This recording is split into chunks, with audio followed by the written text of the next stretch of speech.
Hey Ryan, I'm just going to do this is an old machine here. I'm going to move the paper push back and forth with this. You just turn this when this thing needs to be unplugged from power, but you can move the paper push by hand by turning. That's I'm going to be turning this while I show you stuff to move it back and forth. You come around back here, and here's your thing. You see these should have a tip on it, and I'll show you one here up close here. Yours got hit and bit all the way back. I'm sure the magnet hit it or something, but somebody had to touch these with something, come down here and hit it with something. Maybe if you were putting the grease on this or something, they might have hit this tip and bent it like that, and then the magnet came back and caught it and bent it all the way back. Okay, so, but you gotta, this tip needs to be forward. I know yours is bent all the way back like that, maybe even a little further too, but you need to try to pull it back and straighten it out straight like that.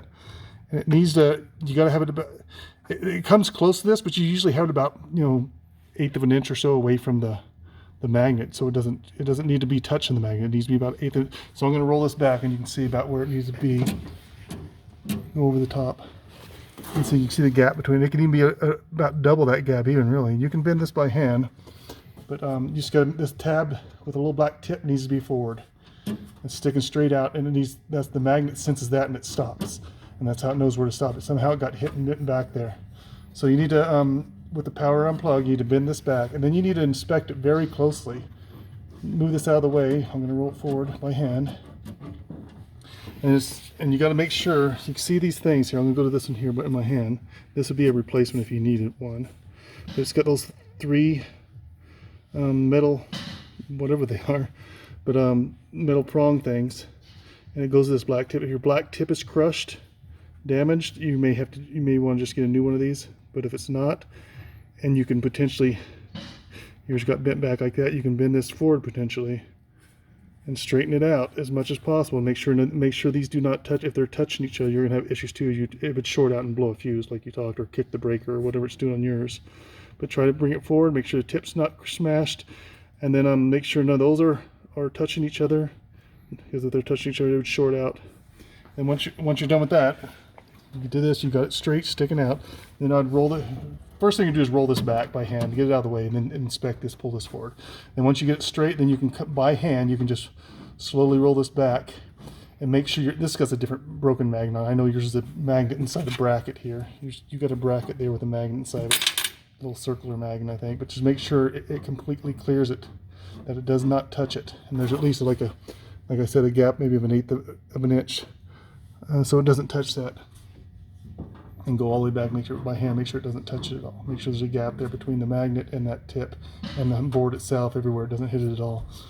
And then once you get that, you can pull this forward again. You want to bring it forward a few inches, and then you can turn the cutter on. And if it does that binding thing on you, this tip may be smashed, it may not be working. If it goes past it and just goes, does that grinding noise or whatever, you just hit the emergency stop, unplug it, whatever, just quick. Okay, before it blows the fuse or kicks the breaker, just unplug it real quick, and you would just need a new one of those. And they're simple to replace. If you can come down here, let's see if you can get down low in there.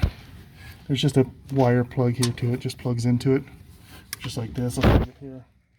Just a wire that plugs into it, just like that. And there's just 2 screws that hold it in place. There are some spacers. You can look at from the top here. There are some spacers to keep, on those screws, but I can do a video on that to show you how to replace that if you need to replace it. But it's just this is all it is. It's a little sensor board, and they're fairly easy to replace, but you just need a Phillips screwdriver to replace it. But hopefully your tip isn't crushed, and even if it's broken a little bit, you can try it to see if it still works. But if it's crushed, I would probably recommend getting a new sensor. Or if you put it back in place, even if it's not crushed, you put it back in place and like sparks or blow the fuse or anything like that, because it will spark or blow a fuse if any of these 3 wire prongs are touching each other. They all need to stay separate all the way down.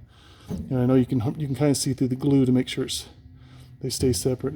Everything looks good on it.